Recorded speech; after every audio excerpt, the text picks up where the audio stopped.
मित्रांनो, शिवसेना पक्षाचे निवडणूक चिन्ह धनुष्यबाणावरती सुप्रीम कोर्टामध्ये सुनावणी पार पडली। ठाकरे गटाकडून दाखल करण्यात आलेल्या याचिकेवरती सुप्रीम कोर्टाकडून महत्त्वाचं वक्तव्य करण्यात आलंय। सुप्रीम कोर्टाने सुनावणी करण्यास नकार दिला। मात्र ऑगस्ट महिन्यात या निवडणूक याचिकेवरती सुनावणी घेणार असल्याचं सुप्रीम कोर्टाने म्हटलं आहे। शिवसेनेत 2022 मध्ये एकनाथ शिंदे यांच्या नेतृत्वात मोठं बंड झालं। त्यानंतर फेब्रुवारी 2023 मध्ये निवडणूक आयोगाने एकनाथ शिंदे यांच्या नेतृत्वातील गटाला शिवसेना हे नाव आणि धनुष्यबाण चिन्ह दिलं। निवडणूक आयोगाच्या या आदेशाला उद्धव ठाकरे यांनी सुप्रीम कोर्टात आव्हान दिलं होतं। जवळपास 2 वर्षांनी सुप्रीम कोर्टात याची सुनावणी झाली। सर्वोच्च न्यायालयात शिवसेना पक्ष आणि चिन्हांबाबतच्या प्रकरणाची सुनावणी ऑगस्ट पासून सुरू होत आहे।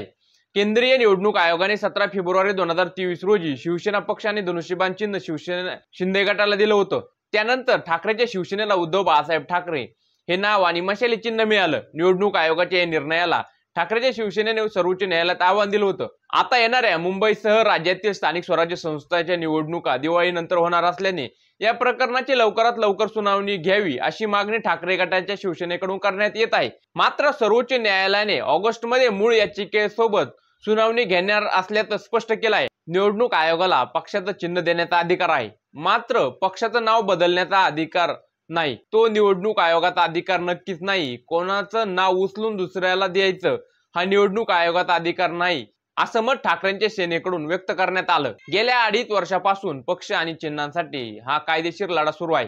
सर्वोच्च न्यायालयाने हे प्रकरण कायमस्वरूपी निकाली काढण्याची इच्छा आहे। ऑगस्ट मध्ये सुनावणी झाल्यास सप्टेंबर, ऑक्टोबर किंवा नोव्हेंबर मध्ये निकाल लागण्याची शक्यता आहे। या निकालावरती महानगरपालिका आणि स्थानिक स्वराज्य संस्थेचे भवितव्य अवलंबून आहे। त्यामुळे हा जर निकाल स्थानिक स्वराज्य संस्थेच्या अगोदर लागला आणि तो निकाल जर शिंदेच्या शिवसेनेच्या विरोधात लागला तर हा शिवसेना शिंदे गटासाठी मोठा धक्का बसू शकतो। त्यामुळे शिवसेना शिंदे गटाकडून हा निकाल कसा लांबवता येईल याच्यासाठी प्रयत्न सुरू आहेत असं बोललं जात आहे। मित्रांनो, तुम्हाला काय वाटतं? धनुष्यबाण चिन्ह आणि शिवसेना पक्षाचं नाव कोणाला मिळालं पाहिजे? तुमचं मत कमेंट करून नक्की सांगा। व्हिडिओला एक लाईक आणि चॅनलला सबस्क्राईब करायला विसरू नका।